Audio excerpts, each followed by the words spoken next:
Bonsoir, vous voyez, chose promise, chose due. Nous commençons avec le petit délai de retard réglementaire niçois. Alors écoutez, merci d'être venus si nombreux à cette conférence l'IA, comment démêler le vrai du faux. Donc c'est comme vous avez compris que le thème est passionnant, parce que nous avons eu 150 inscriptions en 15 jours, donc on ne pouvait pas aller pousser les murs, et nous avons décidé de la retransmettre en streaming. Donc c'est extrêmement chic, mais vous êtes dans une réunion internationale, parce qu'en ce moment même, nous avons donc des gens de l'extérieur qui sont en train de nous regarder en direct sur YouTube. D'ailleurs, nous en profitons pour saluer nos amis, parce qu'il y a des Québécois parmi nous, donc bonjour Montréal. J'en profite pour vous dire que l'Université Nice-Côte d'Azur est extrêmement en lien, en interconnexion très étroite avec l'Université de Laval. Donc, je vous propose avant tout, je serai votre maître de cérémonie ce soir, et je vous propose avant tout déjà d'inviter à dire un mot de bienvenue le premier des deux co-organisateurs de cet événement, qui est le professeur d'Université Côte d'Azur, Emmanuel Tric, directeur de l'IMRED, l'institut qui nous accueille ce soir, et qui va vous expliquer où nous nous trouvons. Je vous propose de lui réserver un tonnerre d'applaudissements. Bonsoir, bonsoir à toutes et à tous et ravi de vous accueillir dans ce bâtiment qui est l'Institut méditerranéen du risque de l'environnement et du développement durable. C'est assez long et c'est pour ça qu'on utilise l'IMRED, c'est plus rapide, mais ça ne dit pas toujours grand-chose. Alors c'est vrai que je suis très heureux parce que c'est une des missions que nous avons au sein de cet institut, c'est de générer, de favoriser des événements, des rencontres entre le monde de la société et le monde académique. Cet institut, ce n'est pas un laboratoire, ce n'est pas une composante de formation, c'est une structure un petit peu nouvelle dans le paysage national et même européen. C'est un institut d'innovation et de partenariat. C'est un lieu clairement identifié qui est une porte ouverte vers le monde académique pour l'ensemble des acteurs du monde socio-économique. Et la mission de l'IMRED, c'est justement de favoriser donc des rencontres pour développer des projets afin de répondre aux questions et aux enjeux sociétaux liés aux problématiques environnementales. Et la ligne rouge de notre philosophie, c'est la résilience des territoires en contexte de changements globaux. Alors, c'est des mots un peu vroom-vroom, mais derrière, en fait, se cachent quatre grands thèmes sur lesquels on travaille: l'énergie, la mobilité, l'environnement, et en particulier l'eau et la santé environnementale, et enfin, les risques naturels ou anthropiques en fonction de ce que l'on veut traiter. Et ce bâtiment, au-delà de ces thèmes que l'on développe avec donc des partenaires privés, des partenaires de la société, donc associations, collectivités et le monde académique, c'est un bâtiment qui, je dirais, est expérimental. Alors, vous avez vu au rez-de-chaussée, à travers les vitres, il y a des... Bon, là, c'est éteint malheureusement, mais il y a toute une plateforme technologique autour de l'impression 3D, ce qu'on appelle la fabrication additive, autour de matériaux assez étonnants. On va bien sûr des choses en métal, en plastique, mais renouvelables, en matériaux biosourcés, par exemple. Comment on peut, à partir d'éléments souches, constituer, reconstituer des éléments pour que ça soit mieux appréhendé par l'être humain. Je pense en particulier les implants mammaires, par exemple. On travaille avec le CHU et avec des collègues pour développer des composants qui sont mieux acceptés par le corps humain et qui permettent ainsi de reconstituer ce genre d'éléments à partir d'éléments souches, et ceci grâce à l'impression 3D. Ça va aussi jusqu'à l'impression alimentaire, et là, j'ai un collègue, Vincent Meyer, qui est dans la salle et qui travaille justement sur comment accepter cette innovation technologique pour que dans des centres d'aide à la personne, cette problématique de la mastication, de la déglutition puisse être combattue, en tout cas à travers des impressions 3D alimentaires. Voilà. Tout ça pour dire que donc on travaille sur ces choses-là. Et c'est vrai que pour faciliter tout ça, bon, on a une équipe de 25 ingénieurs à ce jour qui sont des personnes qui facilitent les rouages entre le monde académique et le monde socio-économique. Donc, au-delà de ça, il y a aussi environ 250 étudiants qui sont dans ce bâtiment et qui suivent des formations de master. Donc, on essaye de mélanger tout le monde, étudiants, parce qu'ils peuvent bénéficier des projets que l'on monte pour faire justement des stages et parfaire leur culture et leurs connaissances. Et donc, on développe tous ces projets à l'échelle du bâtiment quand c'est possible, et puis ensuite de les répliquer à des échelles un peu plus grandes, à l'échelle d'une maison, à l'échelle d'un quartier, à l'échelle d'un territoire. Par exemple, ce bâtiment, c'est un bâtiment à énergie positive, comme tous les autres bâtiments qui sont ici, mais dire que c'est positif, ça ne sert pas à grand-chose. Parce que l'énergie, il faut pouvoir, si on est capable de la stocker, ça c'est bien, mais c'est très compliqué, c'est très cher. Et donc, comment on peut créer, par exemple, une communauté d'énergie au même titre qu'un syndic dans un immeuble, avec tous les bâtiments qui sont autour et où on partage l'énergie. Bah, ça, c'est un projet sur lequel on travaille et qui est assez original parce qu'il faut développer un modèle économique, il faut développer un modèle de gouvernance et puis développer, bien sûr, la partie transmission de l'énergie, mais ça, c'est très facile, la techno, finalement, là-dessus. Et donc, l'innovation, comme je dis, elle n'a de sens que si elle est acceptée par l'humain. Et donc, tous les projets que l'on développe sont repositionnés autour de l'humain et autour de la société pour que l'innovation qui soit faite soit justement applicable et soit réutilisable par la société et tout un chacun. Voilà, je vais m'arrêter là. Comme ça, vous avez une idée maintenant de là où vous êtes. Très beau bâtiment qui a été inauguré en 2020 et puis qui maintenant peut accepter, retenir, voir, rencontrer des projets, mais aussi des personnes comme celles que nous allons accueillir. Et je redonne la parole à Bernard. Merci beaucoup. Donc, je vous propose maintenant d'être accueilli par le deuxième co-organisateur, Vincent-Xavier Morvan, qui est président du Club de la presse Méditerranée 06. Merci Bernard. Bonsoir, donc je suis Vincent-Xavier Morvan, journaliste moi-même. Je travaille notamment comme correspondant ici pour Les Échos, Le Figaro, et je suis aussi collaborateur de l'agence France Presse du bureau de Nice. Je suis journaliste et donc président du Club de la presse Méditerranée 06, une association donc, de bénévoles, en fait, qui a une vocation d'organiser pas seulement de défense de la profession ou de réflexion sur la profession, mais aussi d'organiser des débats, des conférences, voilà, de prendre toute notre part dans les débats de la cité. On avait, par exemple, il y a 2 ans, à l'université de Cannes, organisé une conférence universitaire sur l'Ukraine, les images de guerre à l'heure de la guerre en Ukraine. Donc, lorsque Bernard nous a proposé, qui est lui-même Bernard Deloupi, lui-même membre du Club de la presse, nous a proposé une conférence avec l'IMARED, que je remercie encore, sur l'intelligence artificielle, ben, on a foncé parce que c'est un sujet vraiment qu'on ne peut pas être plus d'actualité, même si ça fait quelques années que ça existe, mais aujourd'hui ça prend vraiment toute son ampleur.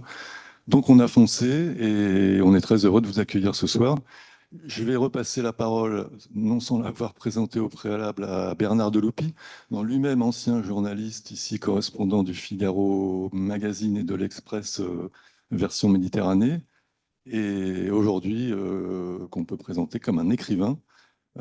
Et vous aurez d'ailleurs l'occasion, après cette conférence, de découvrir son dernier ouvrage. Je lui repasse tout de suite la parole, et à plus tard.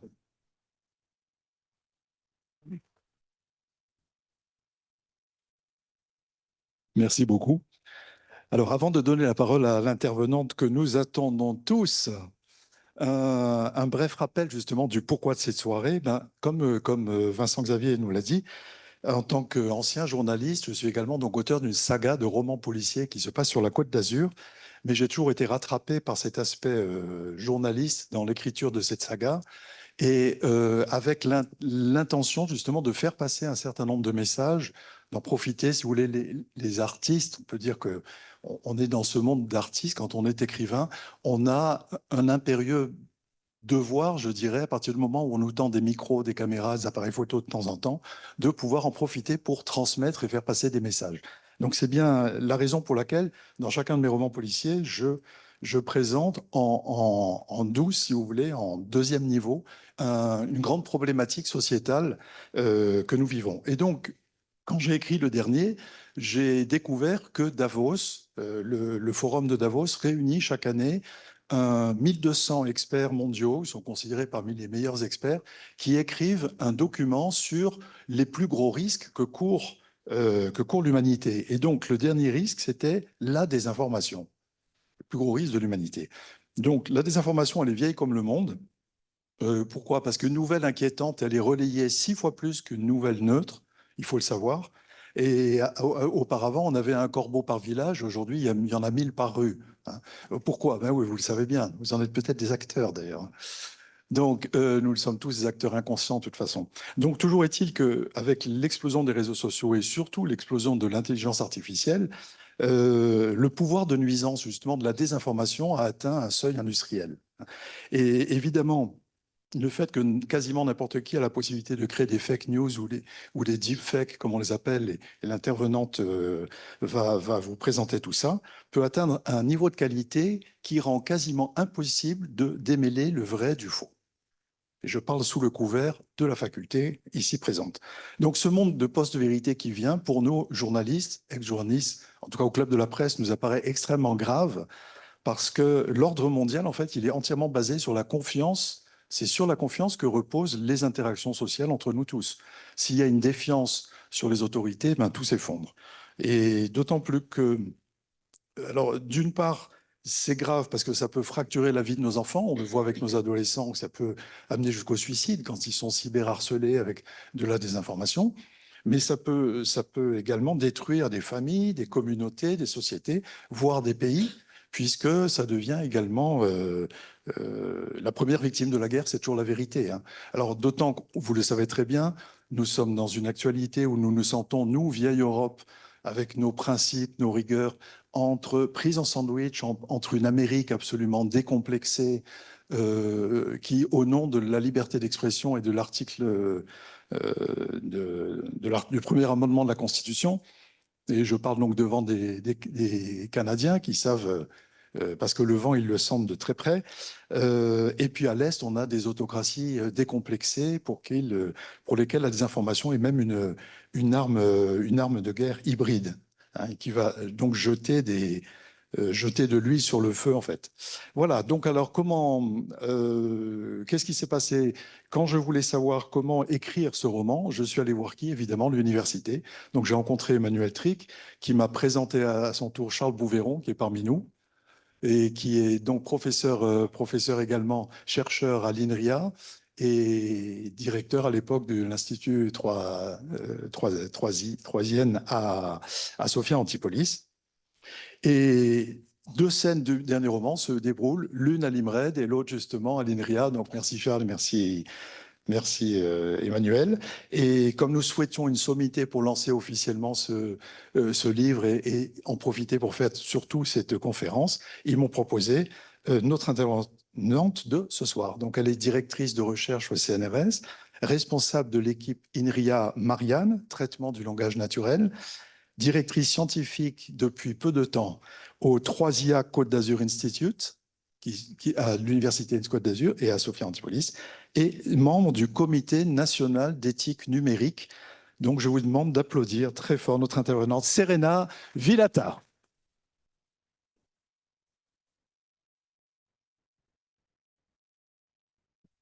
Alors, merci. Merci Bernard pour l'introduction. Voilà, tout marche parfaitement. Alors, bonjour à toutes et à tous. C'est un vrai plaisir pour moi d'être ici ce soir pour vous présenter un peu les problématiques que j'attaque dans mes recherches, qu'on attaque au sein du Comité national d'éthique du numérique. Alors, je vais vous amener avec moi faire un petit voyage. On va parler d'intelligence artificielle. On va découvrir que l'intelligence artificielle n'est pas que ChatGPT, dont on entend parler tout le temps.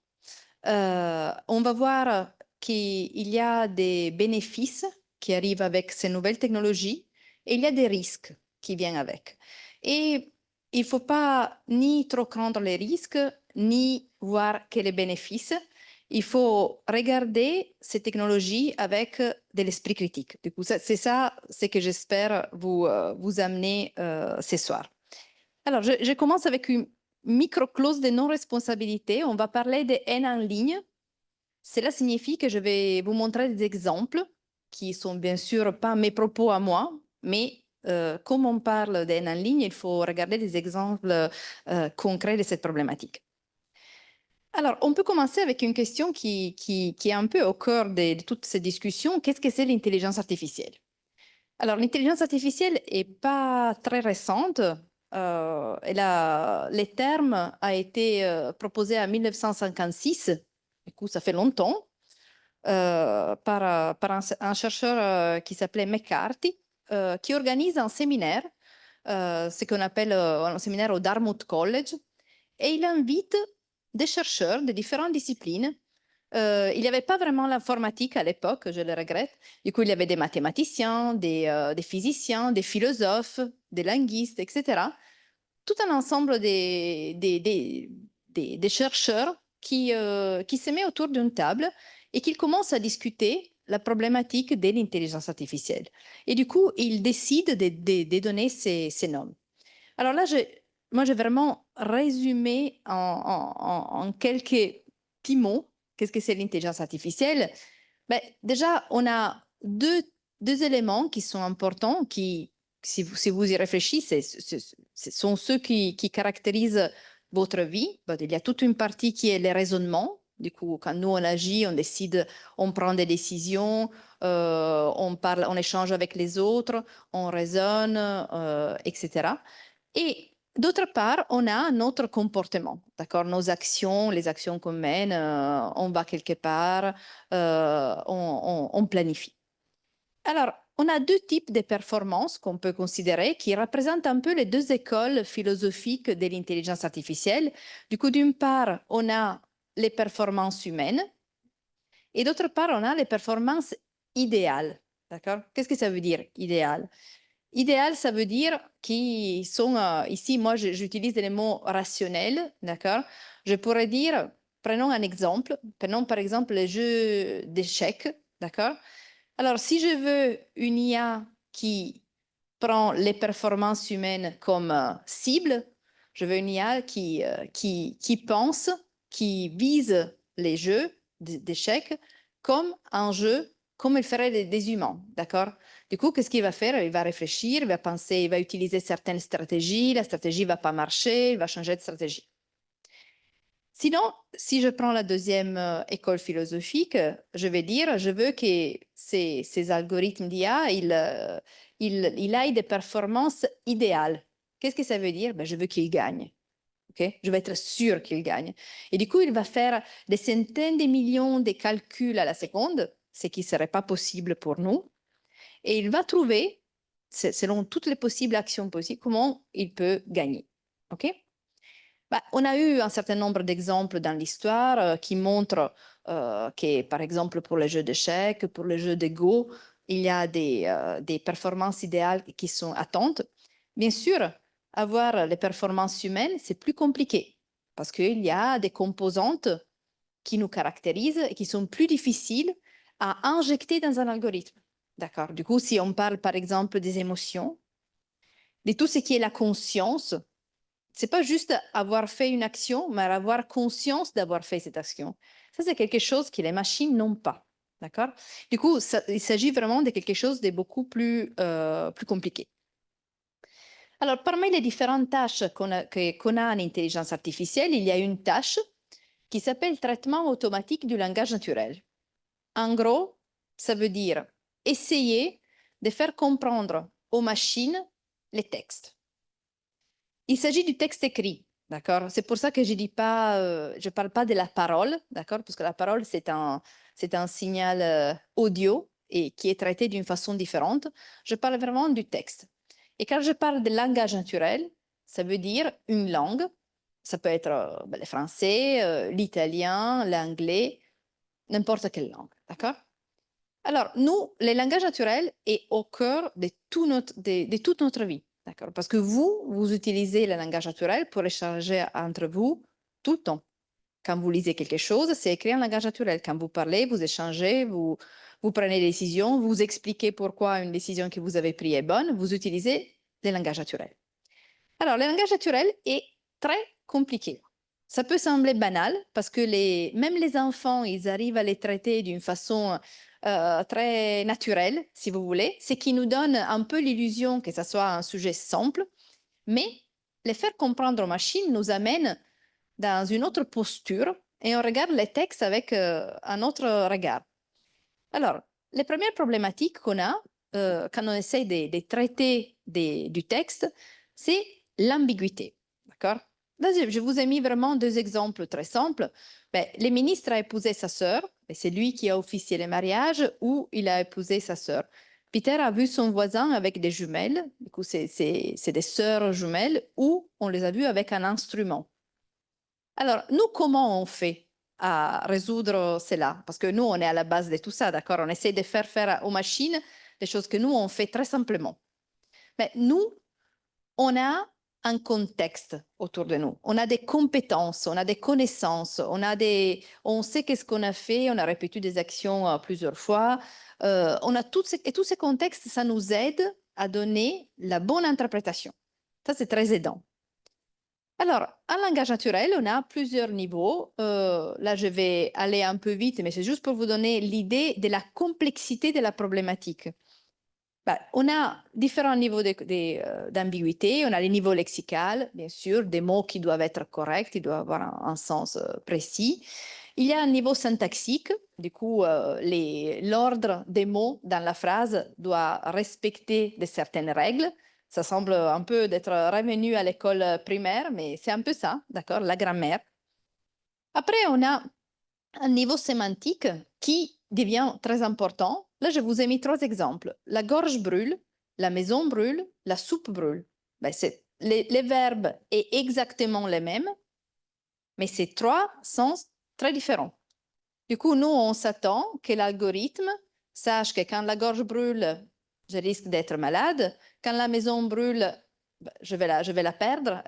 Et quand la soupe brûle, c'est juste qu'il faut attendre un peu et après, ça va refroidir. D'accord? Lui passer tout cela et je vous ai donné un exemple banal. D'accord? Je ne vous ai pas parlé de quelque chose de plus compliqué, ni dans les domaines médicaux, ni on ne parle pas encore des haines en ligne, des informations. D'accord? Très banal. C'est très compliqué. Et quand on va au niveau pragmatique, c'est encore plus compliqué. Quand je dis c'est sympa, les sandwichs demandent une autre bière, qu'est-ce que ça veut dire? Ça veut dire j'ai mangé un sandwich, j'ai soif, je vais demander une autre bière. Ça devient vraiment très compliqué pour un ordinateur de comprendre cela.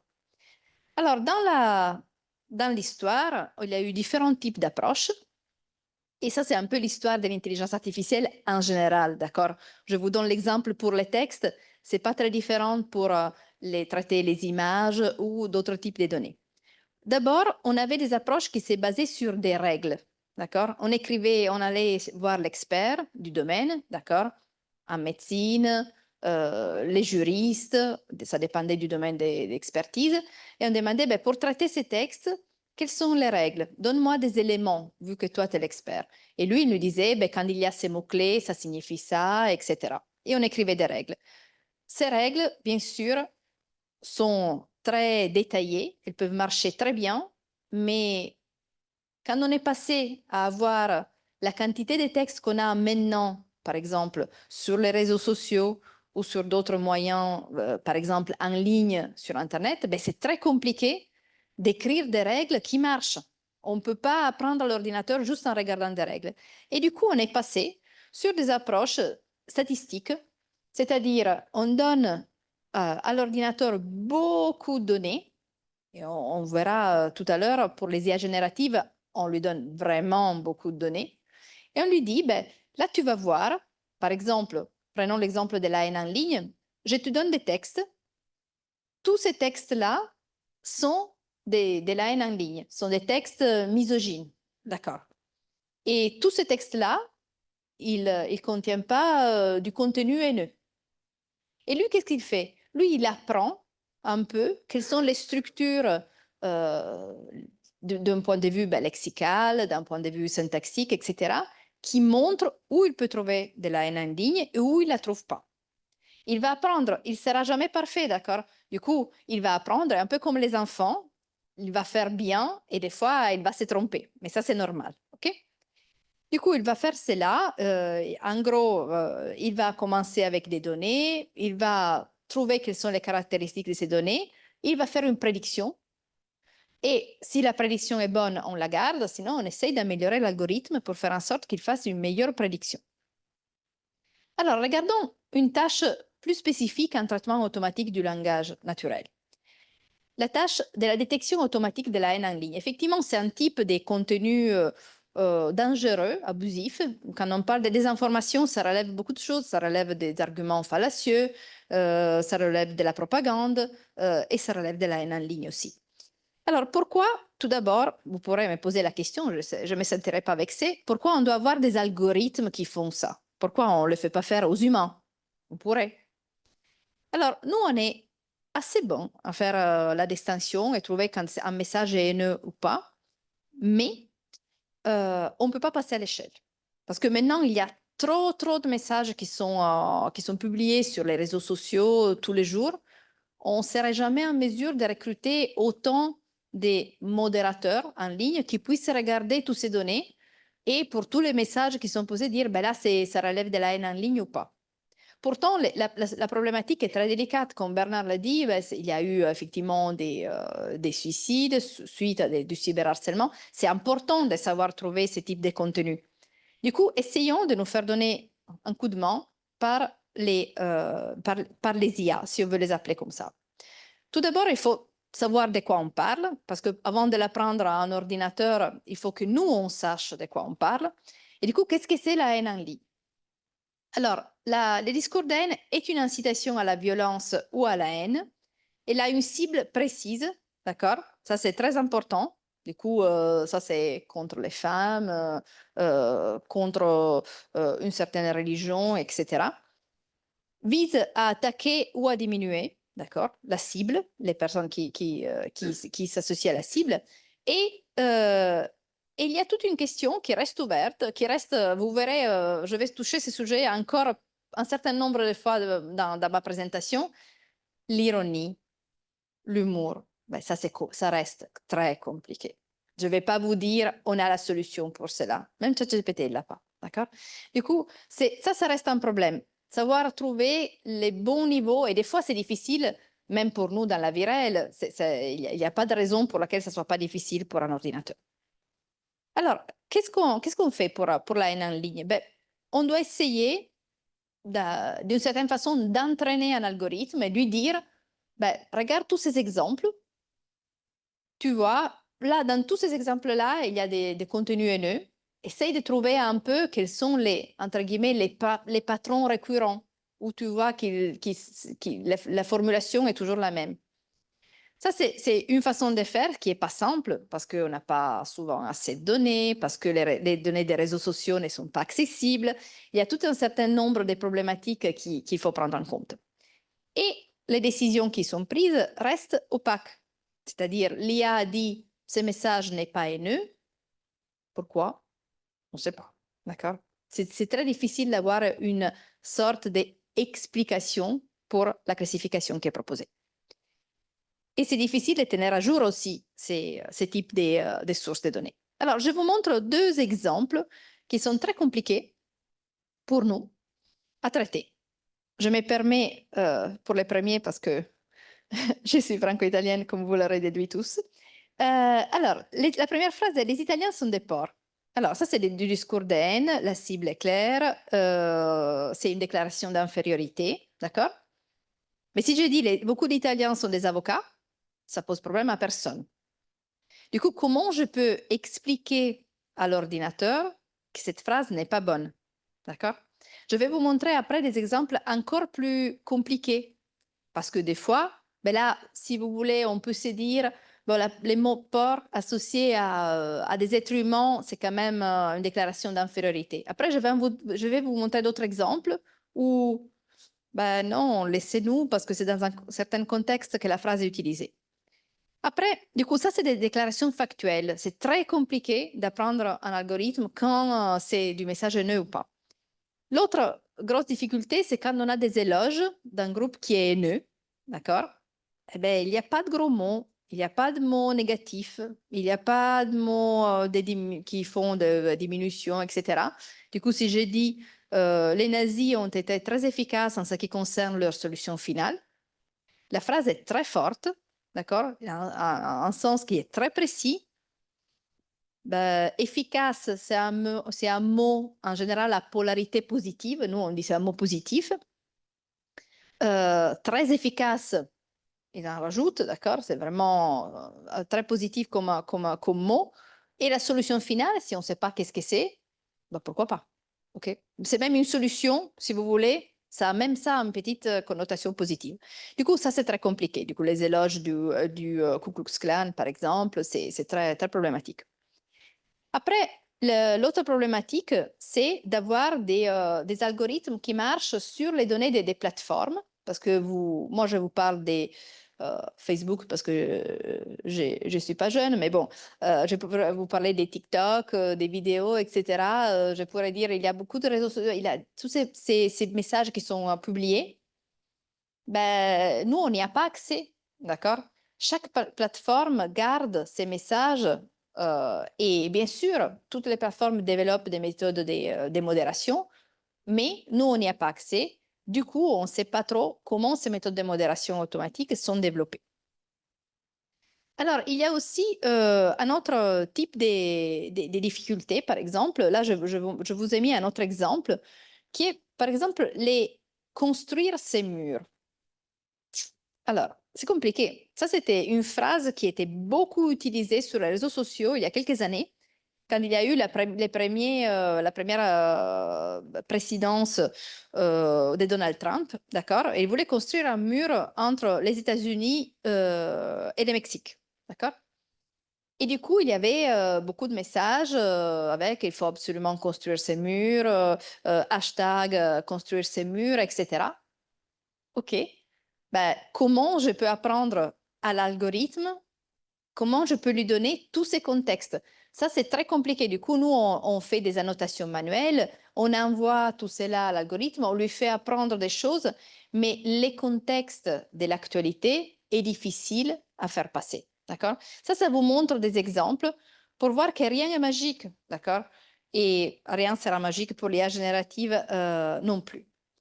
Alors, je vais passer très vite juste sur des exemples des travaux que nous, on a fait dans ces domaines. Par exemple, là, c'est tous les petits points que vous voyez dans cet énorme réseau, c'est des utilisateurs. À chaque fois qu'on a un lien, ça veut dire qu'il y a eu un message qui a été envoyé d'un utilisateur à l'autre. Et qu'est-ce qu'on essaye de trouver? Ben, on essaye de trouver, effectivement, quand il y a un nœud, c'est-à-dire une personne qui reçoit beaucoup de messages par les autres nœuds, et le contenu de ces messages est un contenu haineux, comme les contenus que je vous ai montrés. D'accord? Dans ce cas-là, on a du cyberharcèlement. D'accord? Nous, on travaille beaucoup avec les écoles, notamment au niveau du collège et lycée, dans la JOPACA. C'est ça qu'on a pu collecter. Et ça, c'était dans un partenariat européen. Et du coup, il y a aussi des résultats pour d'autres langues. Alors, pour la détection automatique de la désinformation, les problématiques sont un peu les mêmes, d'accord? Mais on rentre même sur des problématiques, comment dire, déjà en amont. Là, je vais ouvrir une petite parenthèse, une petite réflexion sur aussi quel est notre objectif. Disons qu'on a une IA, et une IA qui fasse la modération. Très bien. Disons aussi que cette IA va marcher bien, OK? Ce qui est déjà pas donné, mais on part sur un départ positif. Ben, qu'est-ce qu'on peut faire? Ben, l'IA peut, étant donné un certain contenu qui relève de la désinformation, on peut dire ben, on le supprime, d'accord? On réduit la visibilité de ces contenus ou on peut décider de promouvoir des contenus, par exemple, des sources officielles. Comme pendant la crise Covid, par exemple, il y avait les contenus de l'OMS qui étaient promus. OK?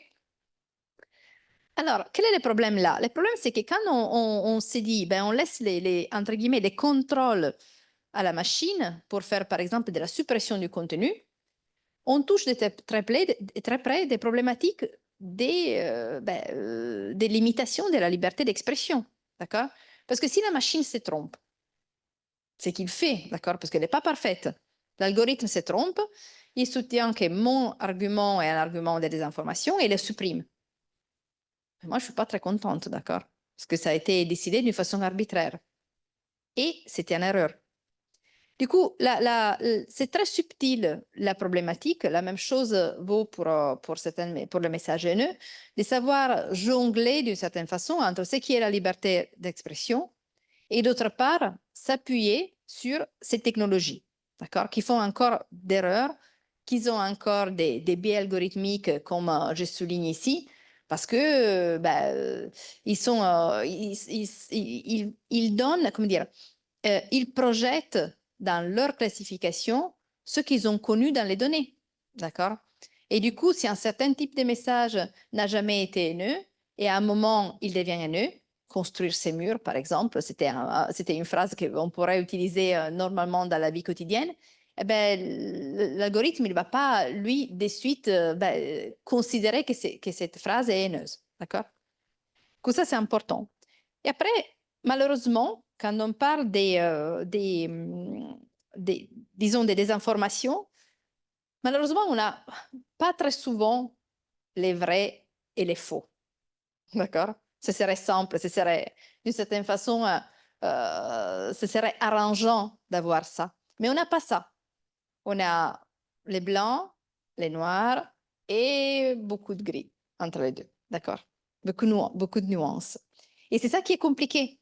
Parce que dans les articles des presses, on a peut-être l'article qui est bien, qui fournit des informations correctes, et c'est juste un petit mot dans une petite phrase qui change l'essence, la signification, et qui injecte un problème, qui injecte la désinformation. Et si on pense au discours politique, par exemple, c'est un sujet qui est très intéressant aussi, ben là, on a des arguments qui sont fallacieux. L'argument fallacieux, la propagande, c'est d'autres exemples de désinformation. Là, c'est pas blanc ou noir, d'accord? Mais c'est une façon de proposer la vérité qui sert à avoir une certaine empathie de la part du public. D'accord? Là, je vous ai mis des exemples classiques. Je travaillais beaucoup sur les données des élections, sur les élections présidentielles aux États-Unis. Du coup, c'est pour ça que je vous mets ces exemples-là. Du coup, on a ce qu'on appelle l'utilisation de l'empathie, de l'émotion. D'accord? Il raconte des histoires où il y a notamment des mères, des enfants dans des situations épouvantables, etc. Et là, ça arrive le message final. Mais l'histoire est importante pour faire en sorte que les publics soient après, adhèrent plus facilement au discours et au message final qui n'a rien à voir avec l'histoire. Là, il y a toutes les attaques personnelles, d'accord? Ça aussi, c'est pas, on devrait attaquer les programmes politiques de l'adversaire, mais pas la personne elle-même.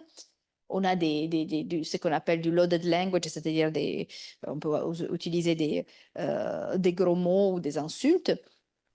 On a tout ce qui est l'appel à l'autorité, du coup, le fait de dire moi, en tant que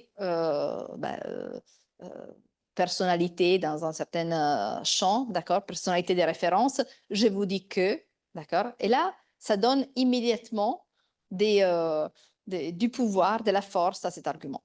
Et après, on a tout ce qui est, par exemple, les slippery slopes, c'est-à-dire la façon de, comment dire, de donner des petits détails et après balancer une phrase qui inclut tout d'un coup, d'accord, qui donne un message de suite très, très puissant. Du coup, par exemple, Nixon, il parle des communistes chinois, il dit ils ne veulent pas que Moi et Matsu, ils ne veulent pas que Formosa, ils veulent les mondes, les mondes entiers. D'accord, ils veulent conquérir le monde.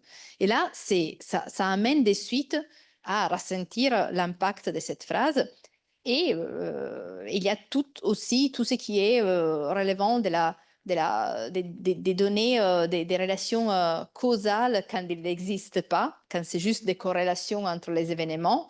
Du coup, par exemple, là, Nixon, il dit, il y a eu trois gouvernements démocratiques où il y a eu, après les États-Unis sont rentrés en guerre. Du coup, bon, faites-vous l'inférence tout seul. Et ça, c'est très intéressant comme type de désinformation, parce que c'est en même temps très, très compliqué de détecter ce type de contenu, d'accord? Parce que c'est pas une statistique précise, c'est pas une information précise. Je ne dis pas que la capitale de la France est Rome, d'accord? Ça, c'est banal à retrouver. On a plein de sources d'informations qui nous disent le contraire. On peut simplement vérifier. Là, c'est beaucoup plus compliqué. Alors, qu'est-ce qu'on fait en ce moment pour réaliser cela? Après, je vais passer sur l'IA générative. Juste pour vous donner une idée, il y a de l'espoir. L'idée est vraiment de se baser beaucoup sur des sources de données, sur des connaissances vérifiées.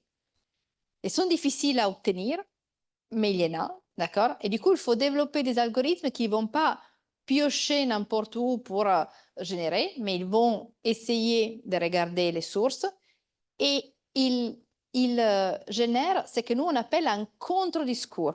Pourquoi ça c'est important? Parce que c'est prouvé, il y a plusieurs travaux en sociologie par exemple, qui montrent que juste pointer les doigts et dire ça c'est de la désinformation, ça sert exactement à rien pour le grand public. Parce qu'en général, il y a toujours quelqu'un qui dit bon oui mais bon là ils disent ça parce qu'ils veulent pas que nous on sache tout, ça c'est l'establishment qui veut cacher cela, etc. Et on a toujours un peu de la théorie du complot derrière qui est déclenchée. Par contre, si on engendre dans un contre-discours, on explique pourquoi c'est pas vrai et on doit être en mesure de pouvoir répondre et argumenter sur cela pour après je ne vais pas utiliser les mots persuasion parce que ça sonne toujours un peu comme une arnaque, mais on a une façon d'arriver à au moins montrer, développer l'esprit critique du citoyen, du public. Alors, l'IA générative. L'IA générative a été un bouleversement que vous n'imaginez pas. D'accord. Nous, on travaillait en traitement automatique du langage depuis des années, d'accord. Et on avait les modèles de langue et on faisait de la génération du texte et on faisait des chatbots, d'accord. Du coup, c'est pas ça qui est nouveau. Mais un jour, tout a changé et il est arrivé ChatGPT et nous, on a dû faire avec. Alors là, je vais vous présenter un peu comment ça marche pour cela. Et pour commencer, il y a des éléments très positifs dans ces IA génératives et des usages qui vont bien au-delà des chatbots, des chats GPT, etc. Et qui est important de souligner en premier. Parce que des fois, quand on parle d'IA générative, on pense de suite à ChatGPT, mais par contre, il y a beaucoup plus, heureusement. Alors, tout d'abord, pour l'impact pour l'environnement, c'est très important. Il y a vraiment des enjeux de biodiversité, de transition écologique qui sont très importants et qui sont devenus exploitables grâce à ces algorithmes qui considèrent des quantités de données énormes et qui sont en mesure de les traiter. Et pour la santé, les changements sont énormes aussi pour tout ce qui est la synthèse des médicaments via le repliement des protéines. Ça, c'est aussi très, très important. Avant, on n'y arrivait pas, d'accord? Ou ça prenait beaucoup plus de temps.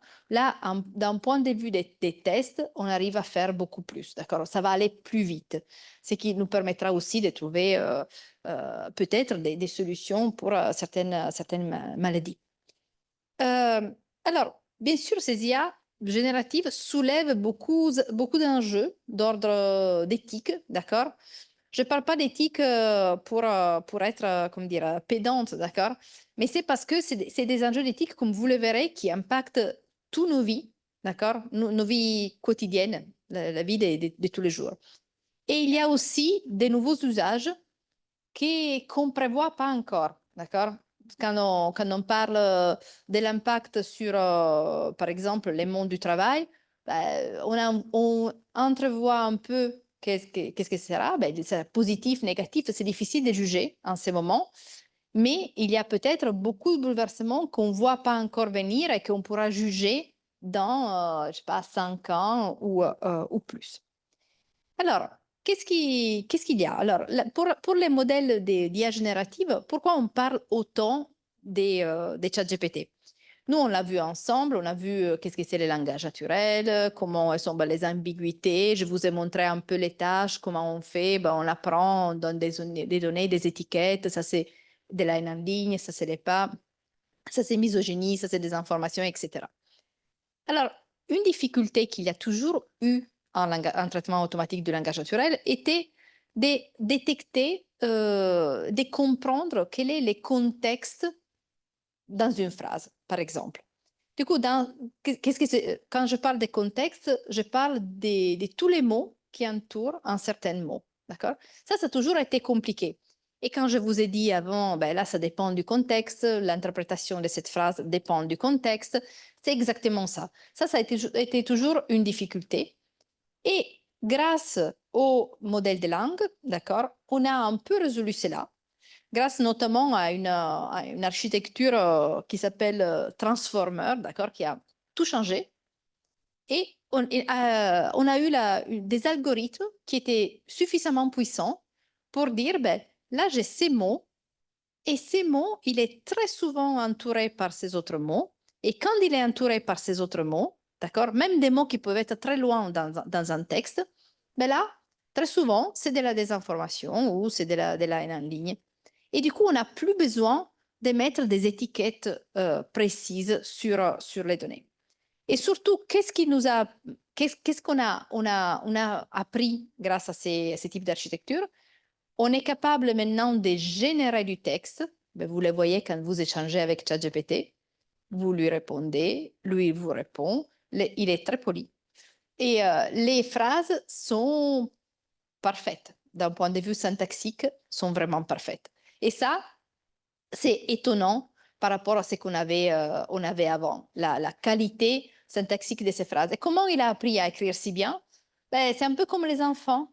Il a regardé énormément de données, il a regardé énormément de phrases et il a appris que quand il y a un sujet de ce type-là, après il y a un verbe de ce type-là, et très souvent, dans 90% des textes, après il est suivi par ces mots-là. Et du coup, il les met. D'accord? Et il a appris aussi quand des mots, ils ont des entre guillemets, contexte similaire. Du coup, si j'ai les mots chat et chien, par exemple, ben, vous les mettez ensemble. C'est un type d'animal qui est similaire, d'accord? Et par contre, les mots bateau, il est utilisé dans des contextes qui sont très différents. On n'utilise pas les mêmes verbes, il n'y a pas des mots différents. Du coup, il comprend un peu comment les phrases sont générées. Alors, qu'est-ce qu'il y a eu, ce qui est très important à souligner, c'est que OpenAI, il n'est pas comment dire, il n'est pas la Croix-Rouge, c'est pas des bénévoles. Pourquoi ils ont publié cela et ils l'ont mis ouvert pour tout le monde? Ils ont pris cette plateforme, ils ont fait une jolie interface utilisateur et ils l'ont publié. Alors, cela a tout changé. C'est ça qui a tout changé, parce que les modèles de langue, ils existaient déjà avant. L'architecture Transformer, c'est 2017, on l'avait, d'accord? Après, on avait des corpus de grande taille. Ça aussi, les textes, ils sont devenus de plus en plus disponibles. C'était OK. Qu'est-ce qui a changé? Ça a été cette interface utilisateur pour laquelle tout le monde, maintenant, peut avoir simplement sur son ordinateur, sur son portable, ChatGPT et lui demander des choses. Et les jeunes en demandent beaucoup. Alors, là, quel était l'objectif d'OpenAI, à part devenir populaire, mais il l'était déjà avant? Alors, chacun d'entre nous a contribué d'une façon significative à améliorer ChatGPT. Et tout ça gratuitement. C'était très convenable, d'accord? Quand ils ont publié la première version, d'accord, c'était 2022, cela a effectivement généré un engouement du public, d'accord, parce que tout le monde était très intéressé par cela, et tout le monde a commencé à jouer avec cette technologie, d'accord, à lui demander des choses banales, 2 plus 2, ou des choses un peu plus compliquées. Et quand il s'est trompé, qu'est-ce qu'on lui a dit? On lui a dit, mais tu te trompes, d'accord? C'est clair, 2 plus 2, c'est 4, d'accord? Et on lui a appris cela. Pourquoi il ne savait pas faire? Parce que lui, il fait aucun raisonnement, d'accord? Il n'a pas une conscience. Comme je vous disais avant, il ne sait pas qu'il vous a répondu d'une façon correcte ou pas, d'accord? Et à chaque fois que vous lui disiez, ben, ça, c'est pas bon, lui, il va dire, ah oui, en effet, tu as raison, là, et il va changer un peu parce que lui, il a des statistiques, d'accord? Il sait que la plupart des fois, c'est ça la bonne réponse.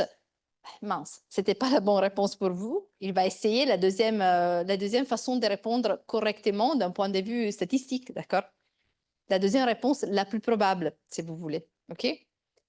Alors, tout le monde lui a appris des choses et maintenant, il s'est beaucoup amélioré, d'accord? Le chat GPT, GPT-4, 4o, il est vraiment très, très bon, surtout dans beaucoup d'applications, dont notamment, par exemple, la génération du code informatique. Ça, c'est une application que nous, on ne voit pas souvent. On voit l'amusement d'y interagir avec.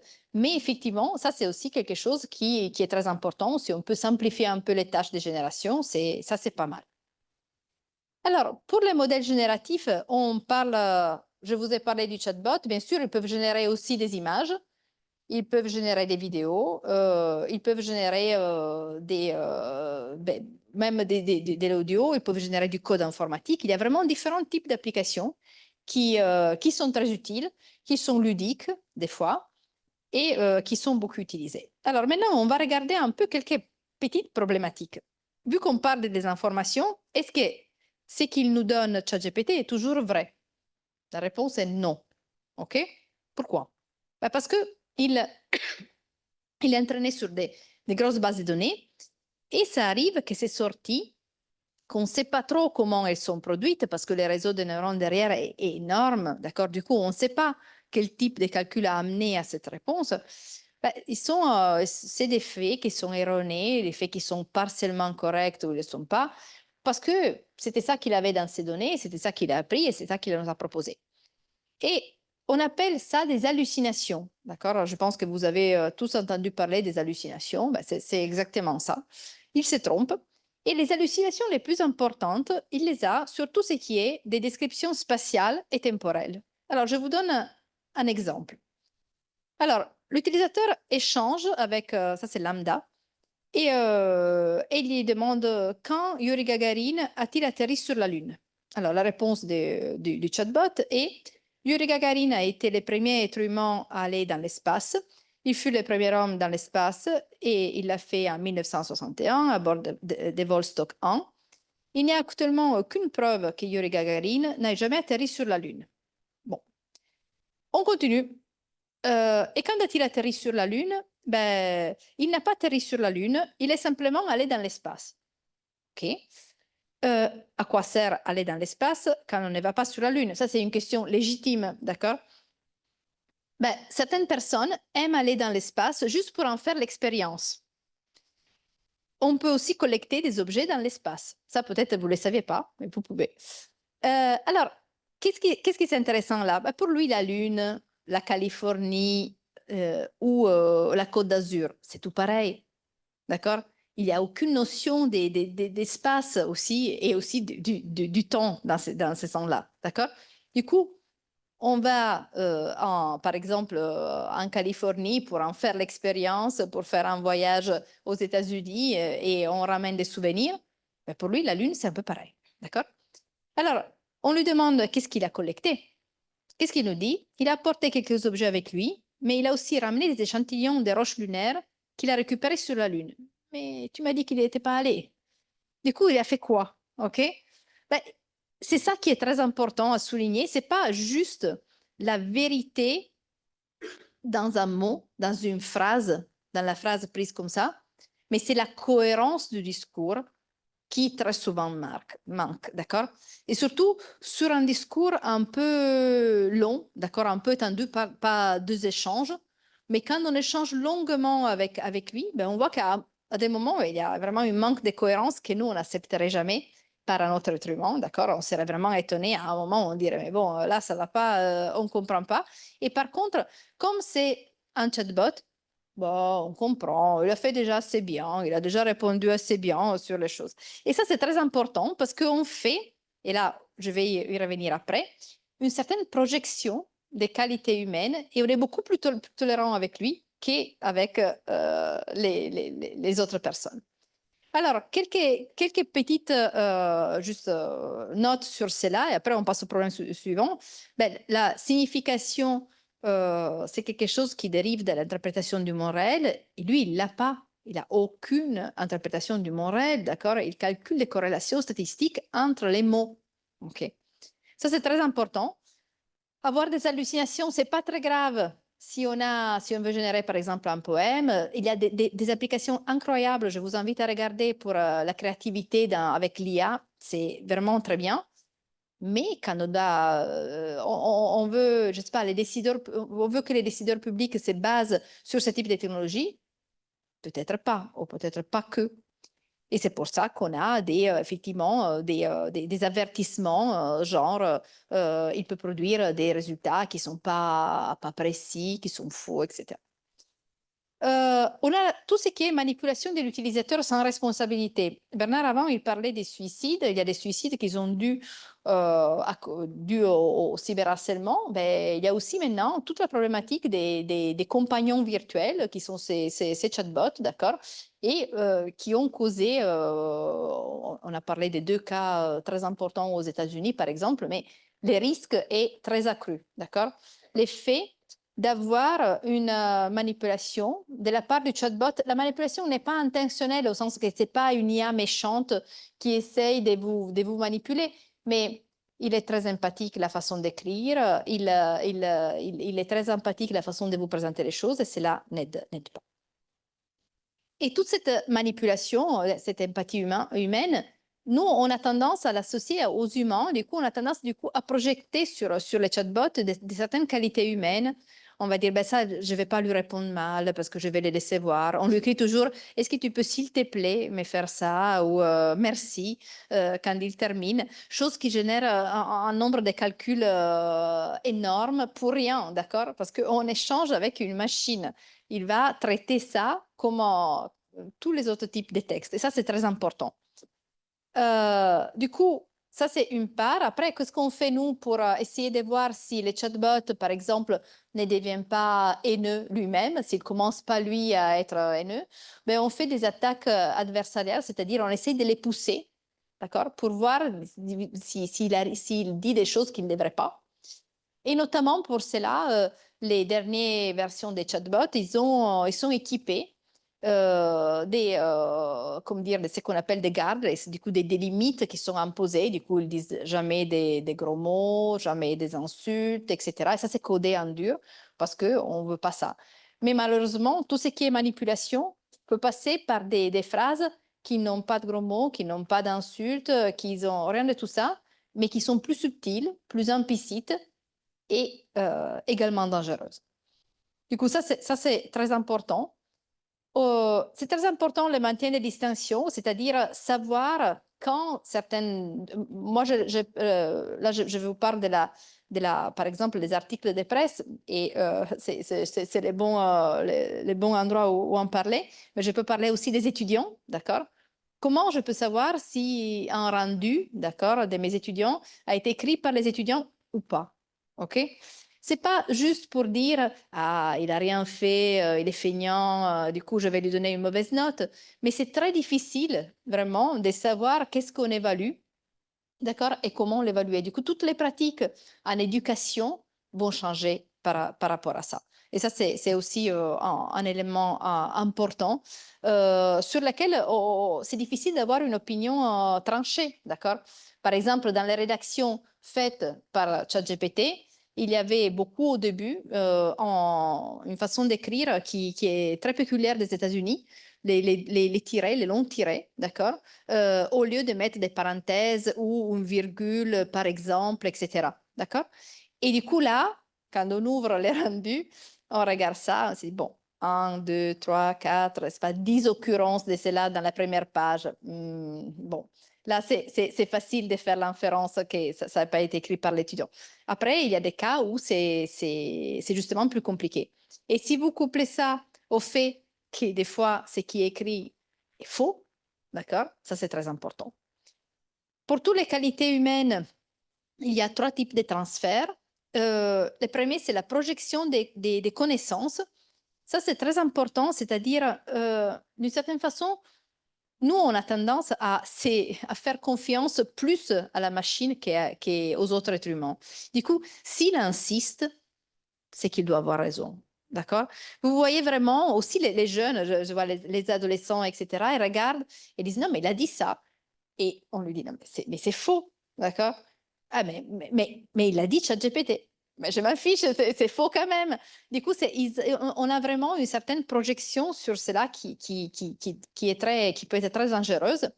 Toute la partie émotionnelle, c'est compliqué. Quand on parle des compagnons virtuels, c'est compliqué, d'accord? Parce que pour des personnes, surtout des jeunes, dans des situations des faiblesses, on peut avoir effectivement la projection et dire, ben là, c'est un compagnon, il est toujours arrangeant, il se plaint jamais de ce que j'ai fait, il est toujours très câlinant, etc.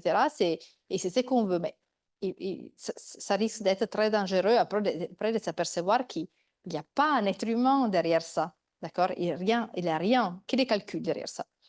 Et après, il y a toute la partie sur les qualités morales, bien sûr, parce qu'il semble attentionné, il semble bienveillant, mais là aussi, c'est rien de tout ça.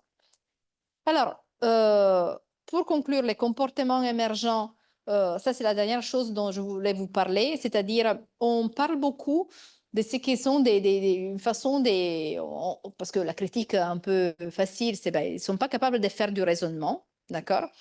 Et du coup, des chercheurs, ils ont proposé ce qu'on appelle des façons de raisonner étape par étape, des chain of thoughts en anglais. Et qu'est-ce qu'on fait? Du coup, on lui montre que quand il a ça, après il doit faire ça, après il doit faire ça. On montre toutes les étapes, d'accord? Un peu comme à l'école aux enfants. Quelle est la problématique? La problématique, c'est que quand on lui montre ça avec, je ne sais pas, un cube rouge, un cube jaune et un cube bleu, d'accord? Et que du coup, pour le mettre dans un état initial, aller à un état final, il doit faire un certain nombre d'opérations. Lui, il l'apprend. Et si on lui redonne, les cubes, même si les cubes changent de couleur, il sait faire, d'accord? Mais si on lui donne une pomme, une poire et un ananas, et on lui dit de faire la même chose, il ne sait plus faire. Pourquoi? Parce qu'il n'a rien compris, d'accord? Il a pas la compréhension de ce qu'on s'est dit. Ce n'est pas comme avec un enfant où on lui montre les choses. Il a juste pris les mots, d'accord? Les contextes statistiques des mots. Et du coup, si on parle d'ananas, pomme et poire, ben là, il va faire autre chose. Il n'est pas capable de faire cela. Et on doit réexpliquer cela. Du coup, à chaque fois, on doit expliquer la chose. On est encore très loin vraiment d'avoir ces technologies à notre niveau. Alors, juste vraiment en 3 mots pour conclure. On a des LLM qui sont multimodaux, d'accord? Du coup, des modèles qui sont qui prennent ensemble vidéo, images, son, texte, etc. Bien sûr, c'est très bien. On a tous les problèmes de la cohérence, c'est qui on l'a vu. Mais aussi, il y a tous les problèmes de la génération, par exemple, des deepfakes pédopornographiques qui s'ouvrent, d'accord? Maintenant, la génération de ce type de contenus qui relèvent de la désinformation est beaucoup plus facile. Et ça, c'est problématique parce que on met vraiment dans les mains de tout le monde comment dire, un outil qui est très, très puissant, dont il faut être conscient.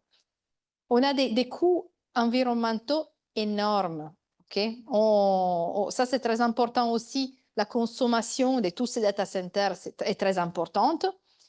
À chaque fois que vous les utilisez, ça a un coût, d'accord? Ce n'est pas gratuit. Et vu que tout le monde un peu les utilise, même pour amusement, mais tout ça, ça a un impact important, d'accord?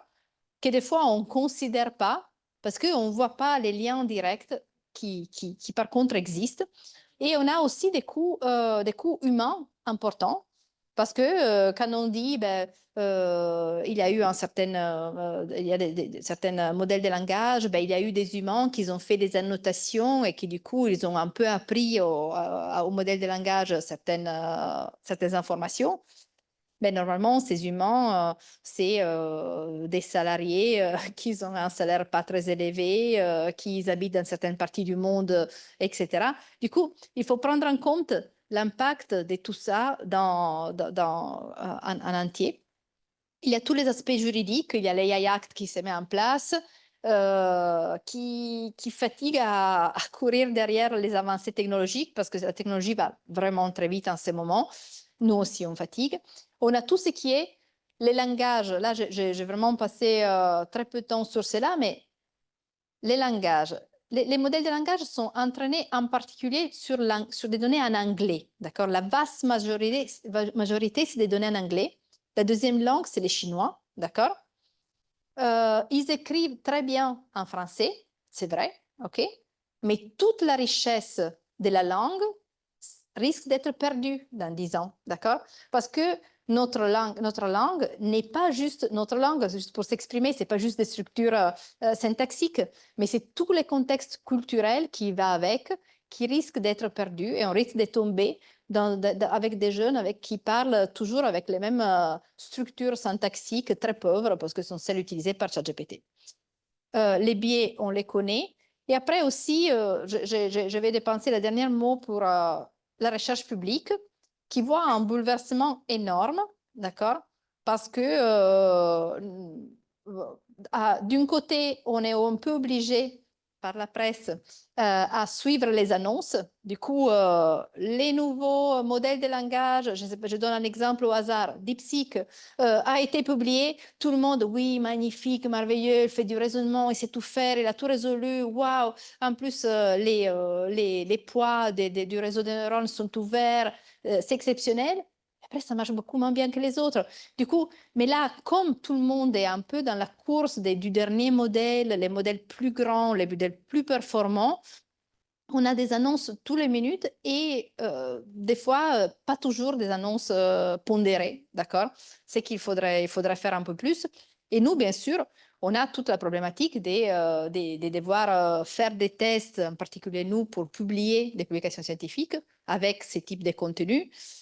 On doit tester ces LLM. Ces LLM sont payantes, d'accord? Du coup, on les paye comment? Sinon, on ne devient plus performant d'un point de vue des recherches aussi sur le panorama international. Tout ça, c'est des problématiques. Je n'ai pas de solutions. Je vous ai ouvert, je pense, beaucoup de points d'interrogation, je l'espère au moins. Je vous remercie beaucoup pour votre attention et je suis prête à répondre à vos questions. Je ne sais pas. Donc, nous sommes à Serena Villeta est à votre disposition. Qui aurait des questions à poser? Vous avez une jeune fille qui passe parmi vous.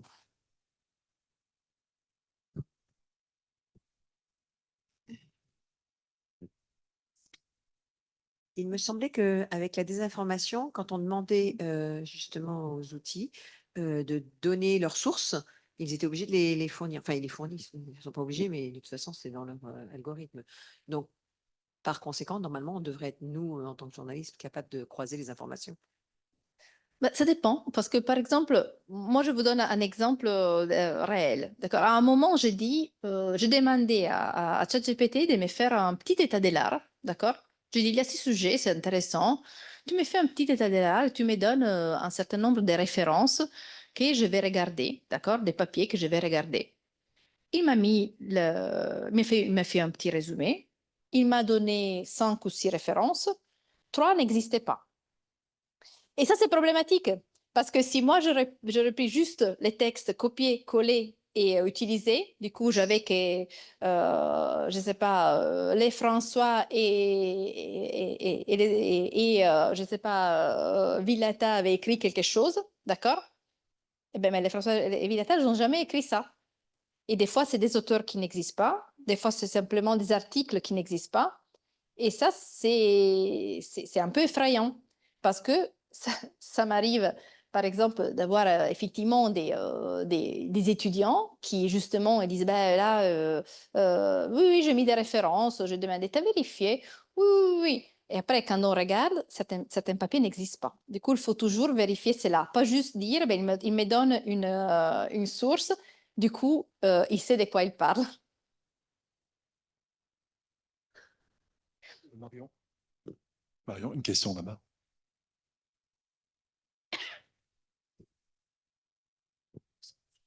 Bonsoir, merci pour cette intervention. J'avais plutôt une question pour vous, puisque vous disiez au départ que les, entre guillemets, fake news étaient virales 6 fois plus qu'une news normale. Quelle en est la raison? Alors, c'est une raison S'il vous purement plaît. psychologique. Je crois qu'il y a un sociologue dans la salle, un professeur d'université et un sociologue parmi nous qui s'est présenté tout à l'heure. Il pourrait nous répondre là-dessus. Je crois que ça s'appelle le biais, c'est un biais cognitif quelconque, qui est qu'en fait, l'être humain a plus tendance à relayer une information qui est négative, soit une incitation à la haine, comme le disait Serena, soit une incitation à la violence. Alors, quelles sont les raisons? Où est ce professeur de sociologie de l'université que j'ai croisé tout à l'heure? Non? Bon, il veut pas. C'est vous, non? Vous souhaitez répondre? Non? Bon. Donc, alors, je parle encore sous le contrôle de la faculté, je vais me prendre un grand vent. Mais enfin, voilà, nous, en tant que journalistes, ça, on le sait. C'est-à-dire que c'est systématique, 6 fois plus une information haineuse d'incitation à la haine, d'incitation à la violence, de mensonges, a tendance à être colportée. D'où le complotisme, d'où les fake news qui touchent à la violence. Alors, je pense tout simplement que c'est dû aussi à quelque chose qu'on connaît très bien chez les journalistes. C'est un train qui arrive à l'heure, ça n'intéresse personne. Un train qui déraille, ça intéresse énormément de monde. Voilà. Donc, c'est neutre, ça n'est pas très intéressant. À partir du moment où il y a un peu de sang, il y a de l'épice, ça, c'est intéressant. Nous avons un journaliste devant nous. La personne pense que ce qui est caché, ça lui donne une possibilité d'avoir une connaissance plus complète. Et plus c'est en dehors de ce qui a été admis, plus c'est admis parce que ça rend plus intelligent. Voilà. Donc, Philippe Tallois, ancien TF1, donc qui sait de quoi il parle. Voilà, absolument. Il y a le côté caché. Nous avons quelqu'un là-haut.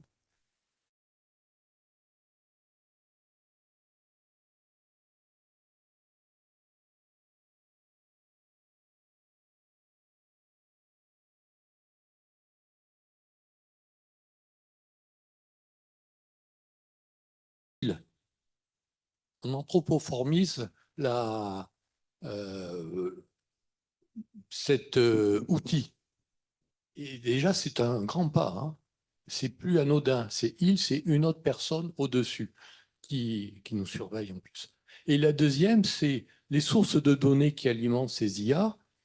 On a l'impression que c'est d'une transparence absolue, mais ça peut faire des révolutions planétaires vers les concepteurs et ceux qui entretiennent et qui alimentent financièrement les sources. Comment lutter contre ça? Ça, c'est justement, merci pour les questions, c'est des très bonnes questions. Justement, c'est ça la problématique, c'est que déjà, on n'a pas toute cette visibilité sur les sources, déjà, sur les données qui sont utilisées pour entraîner ces modèles. Et ces modèles sont, on les appelle self-supervised, c'est-à-dire ils s'auto-entraînent, c'est-à-dire ils génèrent des données et ils s'entraînent sur des données qu'ils ont générées eux-mêmes. Et du coup, s'ils génèrent une hallucination et ils s'entraînent sur l'hallucination, ben, ça va pas aller mieux, ça va pas s'améliorer. Du coup, c'est ça tout l'intérêt d'avoir des approches. Maintenant, on utilise beaucoup des approches basées sur du RAG, du coup, ça s'appelle Retrieved Augmented Generation, c'est-à-dire on donne des données fiables, vérifiées, etc. Et on lui dit, tu génères des données, mais tu te bases uniquement sur ces données que je t'ai données moi. Du coup, d'une certaine façon, on exploite la façon d'écrire d'un point de vue syntaxique qui est bien de ces modèles de langue, mais on les contraint par les connaissances qu'on leur donne. Les problèmes, ce que je ne vous le cache pas, ce n'est pas non plus la solution magique, ça fonctionne pour des domaines très précis où on peut identifier, je ne sais pas, on parle de certains types des messages haineux. Du coup, on peut prendre des sources officielles, l'ONU, etc. On a des documents sur cela, du coup, on peut les prendre. Pour d'autres sujets, on prend quoi? C'est difficile. Et du coup, ça reste très... on n'a pas encore une solution qui marche parfaitement pour cela.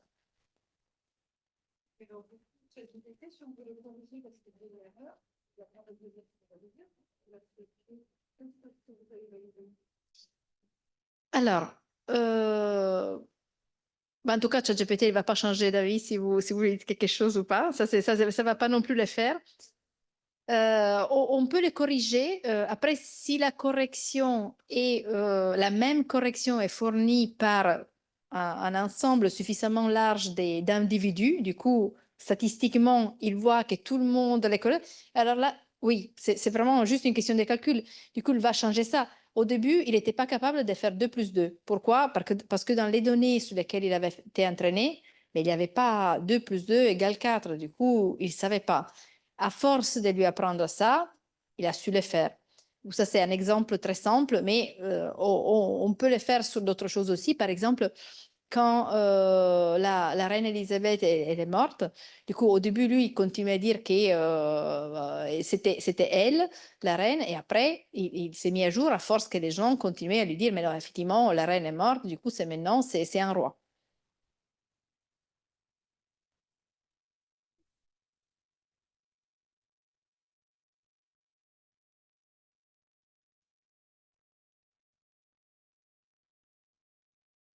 Alors bonjour, je voudrais faire une remarque. Heureusement, tout n'est pas en ligne. Il y a de très bonnes sources d'informations qui ne sont pas du tout en ligne, notamment des revues spécialisées qui sont exprès pas en ligne. Donc c'est mon domaine parce que je suis documentaliste.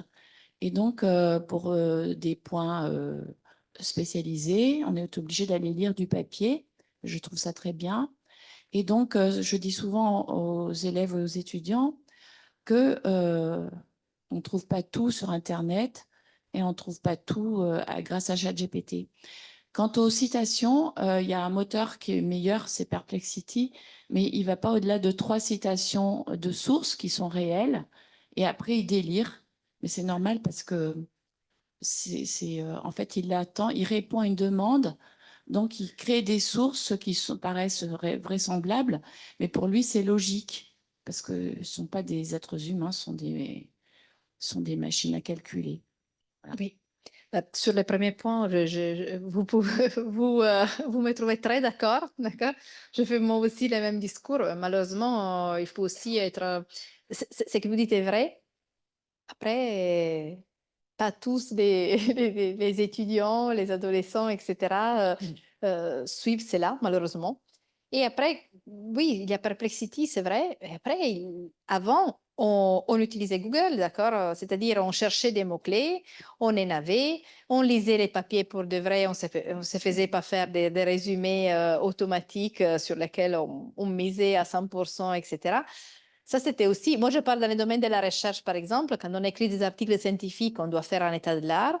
Ben avant, on passait des journées entières à suivre des références, à lire un papier et à dire, ben, il fait ici cet autre papier, je vais lire l'autre papier, etc.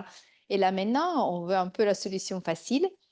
Après, c'est pas que du négatif, au sens, si des fois on doit écrire des mails, c'est des mails c'est un peu toujours les mêmes, et le fait qu'ils nous fassent un peu de l'autocomplétion, du coup, qu'ils nous complètent les messages, c'est aidant, ça va aller plus vite. Du coup, il n'y a pas que des choses négatives. Ou écrire, je ne sais pas, une histoire courte pour un objectif ludique. Le problème, c'est quand on met sur ces outils plus que ce qu'ils ont, qu'ils nous fournissent.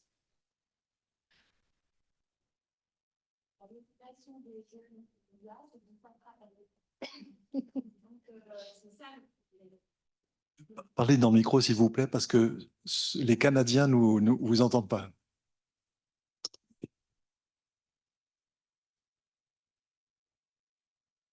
La motivation des jeunes étudiants, on ne va pas parler des plus anciens, c'est de ne pas travailler en fait, parce qu'ils sont assez naïfs pour croire qu'on peut réussir sans avoir rien dans la tête, alors qu'on a besoin de quelque chose du matériau pour réfléchir, sinon on ne peut pas.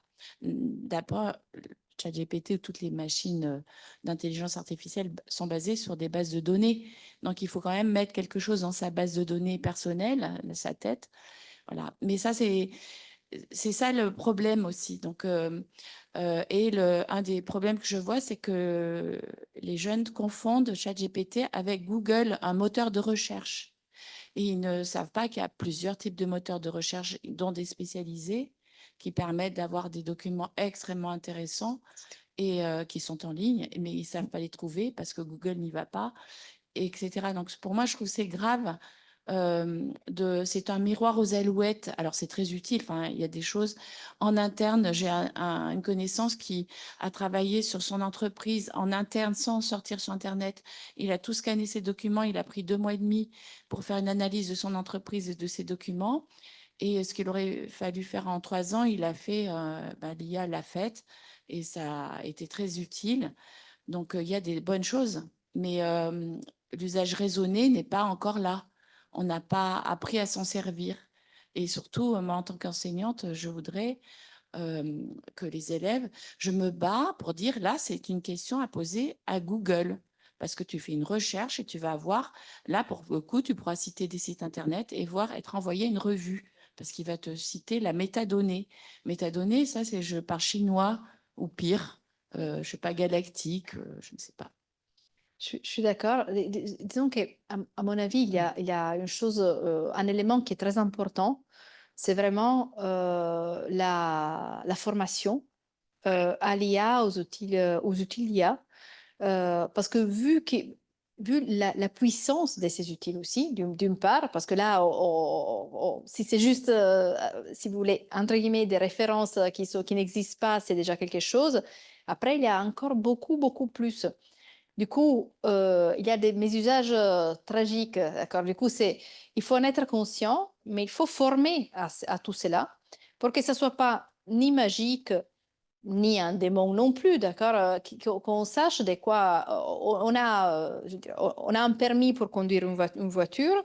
Là, on a des outils hyper puissants. Il faut au moins, si on ne veut pas mettre un permis pour, mais au moins former à ces types d'outils. Et l'autre problème, c'est aussi qu'effectivement, bon, tout le monde en parle. Et du coup, des fois, je ne le dis pas comment dire, pour moi personnellement, mais c'est vrai que des fois, il faut revenir aux experts parce que à ce moment, tout le monde est un expert d'intelligence artificielle. Et ça c'est pas tout le temps ni vrai ni efficace vis-à-vis des jeux. Alors, nous avons encore une question, encore 2 questions et nous arrivons à la fin. Alors, il y a une question ici, encore madame et monsieur, et puis après nous arrêterons. Désolé, mais Ventre affamé n'a pas d'oreille et après le Club de la Presse vous offre un cocktail. Oui, alors j'ai beaucoup apprécié votre présentation avec l'analyse donc de tous les critères pour effectivement justifier et de l'intérêt dans tel et tel domaine et aussi de l'inquiétude que cela peut générer. Alors, moi, je reviens juste sur une petite phrase que vous avez dit. L'IA apprend comme un enfant. Et moi, en tant que psy, je sais que les conditionnements que peuvent faire et l'éducation et la famille et le contexte familial de l'époque, etc., peuvent entraîner, surtout si l'enfant est élevé par un pervers ou narcissique, à ce que tout soit inversé et ne pas savoir qu'est-ce qui est vrai, le vrai du faux. On revient toujours sur la même question. Voilà. Merci beaucoup. Et par ailleurs, c'est l'IA, d'une certaine façon, là, j'ai fait un raccourci effectivement en disant elle apprend comme un enfant. Après, elle a besoin de beaucoup plus d'éléments de l'enfant parce que nous, on projette vraiment toute cette. On est ébloui par cette intelligence, mais à mes enfants, si je leur montre, je sais pas, des chats, à la deuxième photo d'un chat, ils savent reconnaître tous les chats. L'IA, pour savoir reconnaître un chat d'un panda, il a besoin des centaines, des milliers d'images. Du coup, ne sous-estimons jamais notre façon de faire de l'apprentissage parce qu'elle reste magique. Tout d'abord, merci pour cette intervention. J'ai appris beaucoup de choses. Je voudrais vous demander, qu'est-ce que vous pensez de l'impact sociétal de l'IA? Parce que ça, c'est quelque chose qu'on va subir ou on va avoir dans les années futures. Et donc, par exemple, y aura-t-il des journalistes dans 10 ans, dans 20 ans? C'est une grande question. Moi, dans mon métier, je suis chercheur en biologie. Je commence à me dire, mais on n'aura plus. Est-ce qu'on va écrire des revues encore? OK, on aura des résultats à écrire, mais des revues scientifiques, ces machines peuvent le faire pour nous bien mieux, je pense. Voilà, donc qu'est-ce que vous pensez de tout ça? Alors, bon, en ce qui concerne le journaliste, déjà, ce que je voudrais vous dire, pour vous rassurer, c'est que la plupart des grands médias aujourd'hui ont un service qu'on appelle désintox, désinfox, vrai du faux. Cherchez les grands médias, les médias mainstream, comme on les appelle, c'est-à-dire ceux qui ont vraiment énormément de journalistes qui sont salariés, qui font un vrai travail de recherche. Il faut vraiment dire à nos jeunes que il y a des milliers de journalistes, des dizaines, des centaines de milliers dans le monde qui, eux, ont eu un code éthique. Bon, on a vu l'histoire de la BBC, évidemment, il y a des écarts, on est d'accord, ça tombe mal, mauvais télescopage d'agenda. Mais en général, donc ce sont des gens de qualité, ce sont des gens qui ont une éthique personnelle, qui doivent croiser leurs sources. Et c'est ce que je dis aux étudiants aussi auprès desquels j'interviens. On ne peut pas comprendre, par exemple, la complexité de la guerre actuellement à Gaza, 3500 ans d'histoire du Proche-Orient, avec des télescopages sociétaux, économiques, religieux, culturels, ethniques, etc., en s'informant comme le font la plupart des jeunes, paraît-il, de 18 à 25 ans, c'est à 75% sur des réels ou sur de TikTok, hein, de 30 secondes. On ne peut pas comprendre la complexité du monde avec ça. D'accord. Donc à partir de ça, moi je suis persuadé qu'il y aura toujours des journalistes, parce que ça sera un recours à un moment. S'ils font bien leur métier, ça sera le seul recours par rapport à ce type d'information. Et je dis aux jeunes que je vois ici, des étudiants, donc je ne sais pas si vous êtes des étudiants en sciences ou en communication, hein, en en journalisme. Ben, voilà. Donc voilà, la relève est là. Ils ont répondu pour nous. Bon, excusez-moi, en tant que journaliste, je vais répondre. Docteur en biologie, c'est ça? Oui, je pense que votre métier, en fait, va être plus bouleversé que le nôtre, en fait, parce que nous, en tant que journalistes, finalement, l'intelligence artificielle, elle se base quelque part un peu sur tout ce qu'on a écrit. Elle prend un corpus de textes disponible, si j'ai bien compris le fonctionnement, un corpus de textes donc disponible sur les sites, etc. Donc finalement, nous, enfin, sans la presse, l'IA n'existe pas. Donc voilà.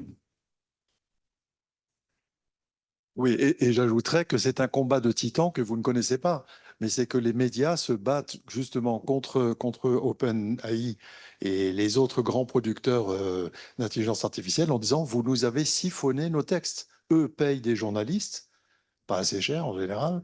Bon, et ils les payent pour établir des éléments documentés de recherche, etc., qui sont allègrement siphonnés. C'est moissonné, hein, le terme, j'aime beaucoup ce terme, moissonné. Ça dit bien ce que c'est, une grosse moissonneuse batteuse qui arrive, qui ne règle pas d'ailleurs de droit d'auteur. Il y a encore d'autres problématiques. Enfin bref. Donc je crois qu'il faut être, dans la vie, il faut être positif. Je crois que les générations qui viennent, ils sont là, ils sont jeunes, ils sont beaux, on les envie. Ils vont être confrontés à des problématiques que nous n'avons pas eues et ils vont résoudre avec leurs outils à eux, ils vont résoudre des problèmes qu'on n'a même pas imaginés aujourd'hui, comme on l'a fait nous et comme nos parents et nos grands-parents l'ont fait avant. Alors nous avons une dernière question ici. Marion? Ah, bon, c'est vraiment la dernière, s'il vous plaît, parce que là, le temps court. Allez-y, je te passe la parole ensuite. En fait, si j'ai tout bien compris, on lui injecte plein d'informations. Mais si ces informations, il s'avère plus tard qu'elles sont fausses, par exemple en médecine, on peut avoir des informations et après plusieurs études s'apercevoir qu'elles sont fausses. Et j'ai l'impression en fait qu'il garde ces informations, on lui en met d'autres, mais il garde toutes les informations, les vraies, et puis les nouvelles vraies, et puis les nouvelles vraies. Donc après, ça fait beaucoup d'informations qui se mélangent. Comment on gère ça? Ben, c'est pour ça qu'il n'est pas cohérent. Quand on fait des discours plus longs, on ne garde pas ça. Et ça, c'était justement toute la difficulté pendant la période du Covid, par exemple.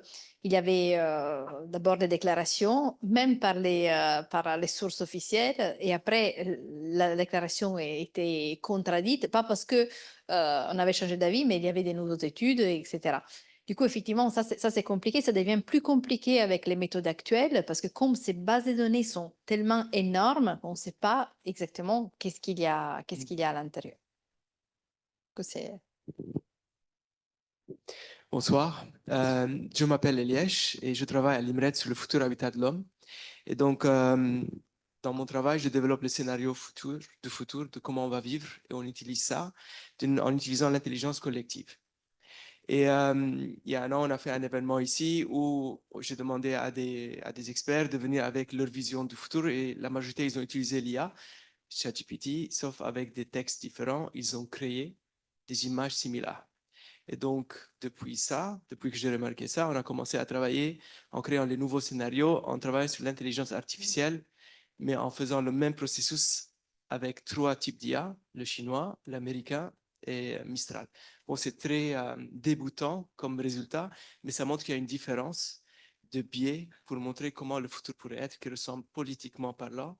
Un peu plus, c'est une très grande annonce, mais elle n'est pas encore scientifiquement finalisée car c'est le processus. Mais je me demande, si vous avez eu l'opportunité de remarquer ça en croisant les différents outils. Oui. Ça, c'est ma question. Mais après, j'aimerais bien traduire une petite histoire pour vous dire qu'en 1937, quand ils ont créé le palais Tokyo, c'était un des premiers bâtiments en béton similaire à celui-là. Et donc, à l'époque, tous les gens qui avaient l'habitude de vivre dans des bâtiments qui sont faits avec de la brique, donc ils sont rentrés 9 mètres de hauteur avec des piliers de 40 cm. Ils ont eu peur. Au fait, ils ont décidé de ne pas rentrer car ils n'ont pas l'habitude de voir des trucs similaires. Donc, ils ont ajouté des briques de part et d'autre pour recréer des 80 cm mais qui ne sont pas porteurs, pour tromper les gens, pour qu'ils se sentent très à l'aise pour rentrer. Et aujourd'hui, qui en parle de ça? On est dans le début de l'IA et dans peu de temps, peut-être on ne va plus parler de ça. Ça fait partie de nous, comme le béton, il fait partie de notre vie. Merci. Merci. Oui, au-delà de la somme de connaissances transmises par un journaliste, au-delà de l'éthique, il y a ce qu'on appelle chez nous la patte. Donc, le journaliste, c'est celui qui doit savoir écrire ou parler d'une façon à être compris par tout le monde et à ce que tout le monde ait envie de le connaître. C'est ce que peut rajouter un journaliste. Oui. Bien, ben écoutez, je sais que c'est toujours très frustrant parce qu'on est sur un sujet passionnant. Alors, je tiens à vous rappeler, si on ne vous l'avait pas dit, que l'enregistrement de cette conférence va être diffusé en replay sur les chaînes YouTube de l'IMRED et du Club de la Presse Méditerranée 06. Donc, à partir dans 2-3 jours, je pense. Donc, vous pourrez aller les trouver. Et moi, j'aurai le plaisir de vous dédicacer les 2 romans policiers, justement, qui traitent des dérives de l'IA et de la désinformation, qui se déroulent ici à l'IMRED et à Sophia Antipolis notamment. Et ensuite, vous avez à côté de moi, et vous serez obligé de passer devant moi, mais enfin, un cocktail qui vous est offert avec grand plaisir par le Club La Presse Méditerranée 06. Je vous remercie et j'en profite pour remercier nos petites mains, Marion pour le Club de la Presse et Antonio pour l'IMRED, grâce auxquels tout a pu se faire. Merci pour eux. Excellente soirée et nous sommes à votre disposition pour répondre à des questions. Alors, vous pouvez boire un verre, il n'y a pas de souci, mais par contre, nous avons un problème de nombre de verres, donc ne prenez qu'un verre et gardez-le. Merci.